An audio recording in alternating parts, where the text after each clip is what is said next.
Sir, மக்களுக்கு பிரச்சனைகள் ஏற்படுகிற பொழுது ஒரு தலைவர் தான் மக்களை தேடி போகணும். எந்த ஒரு விஷயமா இருந்தாலும் இப்ப நீங்களாம் மக்களை தேடி போறீங்க. ஆனா 41 பேர் உயிரிழந்திருக்கிறாங்க. பாதிக்கப்பட்ட குடும்பங்கள் ஒரு தலைவனை தேடி போறாங்க. இந்த அரசியல் எப்படி சார் பாக்குறீங்க? உயிரிழந்திருக்கிறாங்க 41 பேர். அப்படியே அவங்க தான் போய் பாக்குறாங்க. என் தம்பியே அதுல குறிப்பிட்டிருக்காப்ல, வரலாறு திரும்புதுன்னு. இது மாதிரி இது ஒரு வரலாறு திரும்புதுன்னு வச்சுக்க வேண்டியதா நீங்க. இது நீங்க ஆதரிக்கிறீங்களா, எதிர்க்கிறீங்களா? இது தவறா சரியா? நான் இப்ப இதுல ஒண்ணு நீங்க கவனிச்சுக்கணும். ஆன்றோர்களும் சான்றோர்களும் மிகப்பெரிய அறிஞர் பெருமக்களும் வீர மறவர்களும் இருந்து இந்த நிலத்துல அரசியல் செஞ்சது ஒரு நிலம்.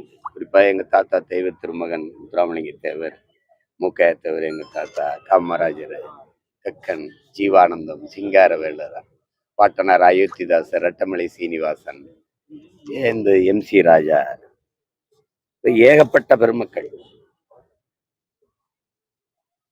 அப்ப இந்த மாதிரி அவர்கள பார்த்து அதுபோல ஒரு நல்ல அரசியல் நாட்டில் உருவாகணும், நல்லாட்சி இந்த நாட்டுக்கு மக்களுக்கு மலரணும்னு நம்ம போராடிக்கிட்டு இருக்கும்போது வேற பக்கம் திசை திருப்பி போகுது. இது தமிழன் ஏன் அடிமையானான் என்பதற்கு ஐயா காப்பா அரவாணன் பல காரணங்களை சொல்றார் இந்த புத்தகத்துல. இதுல அவர் பெரிய காரணமா சொல்றது தன்னின பகை, தன்னிடத்தில் இருப்பதை விட பிறரிடத்தில் இருப்பது உயர்ந்தது என்கிற இழி சிந்தனை. இதுக்கப்புறம் போர்க்குணம் இன்மை, போர்க்குணம் அற்று போனது. கடைசியா அவர் சொல்ற கொடுமையான காரணம் அளவுக்கு அதிகமான திரைக்கவர்ச்சிங்கிறார். இதெல்லாம் ஒரு அடிமையானதுக்கு பெரிய காரணங்கிறார். இப்ப அந்த நடுக்கம் நமக்கு வருது. எதை நோக்கி போகுது இந்த சமூகம்? கல்விங்கிறது அரசியலை கற்பிக்கல. ஏன்னா இது பிரச்சனை என்னன்னா, கல்வியை அரசியலை தாண்டிய கல்வி இங்க ஒண்ணும் இல்லை. அரசியலை கற்பிக்காத கல்வியே இல்லை. நம்மளுடைய கல்வி அறிவையோ ஒழுக்க நெறியோ வளர்க்கிற கல்வி எல்லாமே வியாபாரமா மாறிட்டதுனால வர சிக்கல் இது.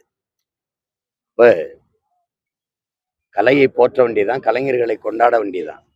ஆனா நடிக்கிற ஒன்றே, நடித்தாலே போதும் நாட்டை ஆளுகிற அனைத்து திறமையும் வந்து விடுது, தகுதியும் வந்து விடுதுன்னு ஒரு நாட்டு மக்கள் கருதுவார்களே, ஆனால் அது ரொம்ப கொடுமையான போக்காக மாறிடும். அதை வருங்கால தலைமுறையினர் போக போக போக போக ஒரு சமூகம் அறிவார்ந்த சமூகமாக வளர்ந்து வாழும் தான் நம்ம பார்க்குறோம். ஆனால் அது ஒரு நடுக்கம் வருது. இது எதை நோக்கி செல்லுது? ஏன்னா நீங்க இப்படி பாருங்க, ஒப்பனையை அழித்த உடனேயே அரியணை. நீங்கள் நடிக்கும் போது நோட்டை கொடுப்போம் வாழ்வதற்கு, நடிக்கிறதை நிறுத்திட்டால் நாட்டை கொடுப்போம் ஆள்வதற்கு, அப்படிங்கிற ஒரு கோட்பாடு இருக்கு பாருங்க, நிலைப்பாடு. இதை அறிவார்ந்த தமிழ் சமூகம் ஏற்குதா? உலகத்திற்கு அறிவையே கடன் கொடுத்து கலை, இலக்கியம், பண்பாடு, வேளாண்மை, நாகரிகம் எல்லாவற்றையும் கற்பித்து கொடுத்த உலகில் ஒரு மூத்த இனம் இதை ஏற்குதா? இந்தியாவில் எல்லா மாநிலமும் இருக்கு. இத்தனை மாநிலத்துல எல்லா மாநிலத்திலையும் திரைப்படம் இருக்கு. ஆனா எந்த மாநிலத்தில் இல்லாத விபத்து இங்கேயே தொடர்ந்து நிகழ்வு ஏன்னு பார்க்கணும்ல. அருகில் இருக்க கேரளாவில் இல்லையா திரைப்படம்? அங்கே ஐயா மோகன்லால், மம்முட்டியோ இது மாதிரி ஒரு வேலையை செய்ய முடியுமா? அப்படின்னு. அப்ப இந்த போக்கிலிருந்து இந்த திரைக்கவர்ச்சியில மூழ்கி கிடக்கிற தமிழ் இளம் தலைமுறையினர் விழிப்புற்று எழணும். அரசியலுங்கிறது வேற, அரசியலுங்கிறது ஒரு வாழ்வியல்.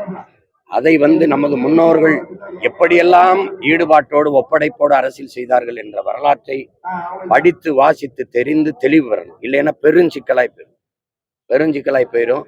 இதை என்னிலும் இளைய என் தம்பி தங்கைகளுக்கு சொல்ல வேண்டியது மூத்தவனா என்னுடைய கடமை. அதனால சொல்றேன், இந்த செயலை தம்பி அவருடைய விருப்பம், அவர் வர வச்சு பார்க்கிறாருங்கிறது அதுல போய் நம்ம கருத்து சொல்லிட்டு முடியாது. அவருடைய நிலைப்பாடு